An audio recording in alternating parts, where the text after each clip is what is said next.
Hi, I'm Ken Lombardi from CBSNews.com, and we're joined here today with legendary rock icon Alice Cooper. How are you doing? Good. I wanted to start off with your new album, Welcome to My Nightmare, with the number 2 in the title. Right. Now, this album is very unique in the sense that it's a sequel to your 1975 original Welcome to My Nightmare album. Yeah. What inspired you to make a part 2?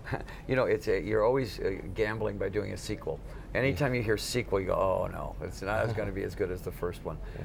But this one's 35 years later. Well, what would happen to Alice 35 years later? You know, we said, what would his nightmares be now? And I thought, well, let me think. Disco would still be a nightmare to Alice, you know. Probably working in a cubicle. Technology would be a nightmare.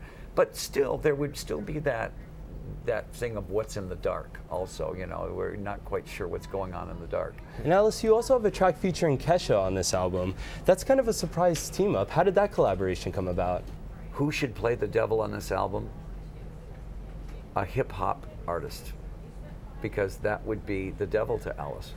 Kesha is much more than that, though. I think Kesha is going to be a really good rock singer. Yeah. I think she's doing dance music now, but I think you're going to see her graduate into being a lead singer for a band. But I love the idea of Alice having to deal with a diva.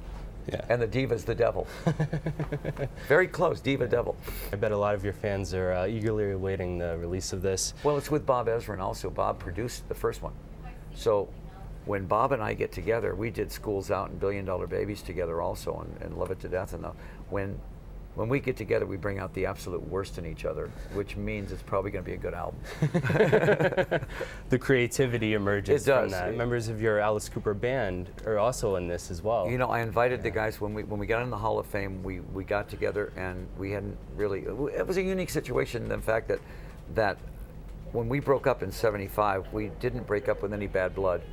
There was nobody lawsuits or anything like that. It just, we went in different musical directions, and so we were never not friends. Speaking of your induction into the Rock and Roll Hall of Fame, that must have been an amazing experience for you. Once you get in, you start realizing that it's almost like graduating, because the guys that vote on you are your teachers.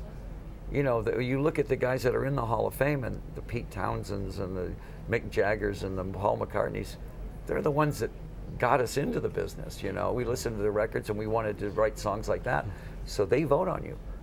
It's like graduating. And aside from your new album, you're also currently on tour. You're doing this No More Mr. Nice Guy worldwide tour. Yeah. You've always been known for your theatrics. What should fans expect this time around from you? We do 28 songs. Mostly of them are hits, but then, you know, we do what we call the theatrical hits also. Yeah. You know, They Cut My Head Off, and the Snake song. And you know, we do about 5 or 6 new things in the show that the Alice audience hasn't seen yet. And every year I have to think of new things, because I realize that the same people are coming out to see us play, but I don't want to give them the same show every time. I want to give them something different every time. Now, what is the real Alice Cooper like? Honestly, I've been married 35 years. Yeah.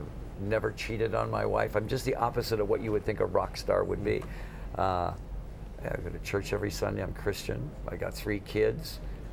Play golf every day. Every single thing that Alice hates is what I am off stage. I am much more Ozzie Nelson than Ozzy Osbourne. Oh, wow, who would have thought, right? I know, but I think that's what makes the character so appealing to me, is the fact that I get to play this character. I would imagine it would be the same for Anthony Hopkins getting to play Hannibal Lecter. You know, he's nothing like that character, but you get to be this really horrific, you know, insane doctor, you know. Well, that would be fun. The best of both, right? Yeah, it is. I probably have 3 or 4 tours, you know, already booked in the future, so don't look for any retirement from me.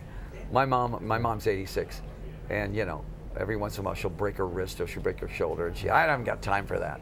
You know, she's just keep going. If you stop, if you slow down, you die. She's just keep moving. And so I believe in that. Just keep moving. Keep on moving. That's the spirit, right? Welcome to My Nightmare will be released on September 13th. Very fitting day, number 13. 13. Alice Cooper, thank you so much for talking with us. I appreciate it. It was great. Thank you.